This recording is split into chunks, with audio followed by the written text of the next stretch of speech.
عالم مشرق کا جنیوا شاید کره از کی تقدیر بدل جاود باعث خوشنودی هست، مورد تأسف هست. گفتن کہ امروز در این برنامه اسرائیل کو بھی اسی ناپاک شیطانی طاقت نے آ کر ہمارے درمیان ایجاد کیا، اسلامی سرزمین پر قبضہ جمایا اور وہاں قتل عام کے ساتھ ساتھ اپنے آپ کو انہوں نے منوایا.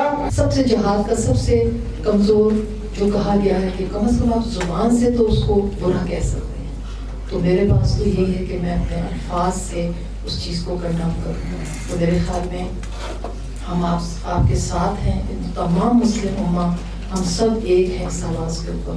اس تکلیف کو شاید میں اپنے الفاظ میں بیان نہیں کر سکتی.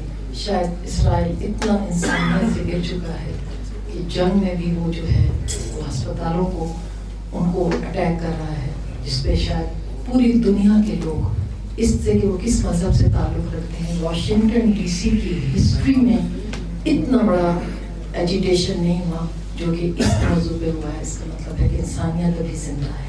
انسانیت صرف مسلمانوں یا اس فرقے پہ نہیں. ان میں یہ بات ایک دفعہ پھر ثابت ہو گئی ہے اور وہ کہہ رہے ہیں، لیکن ہر بار وقت نے اور تاریخ نے عرب فاشزم کے نعرے میں جان نہیں ہے، وہ سب کے سب شکست کھا جاتے ہیں اور اسرائیل آگے بڑھ جاتا ہے.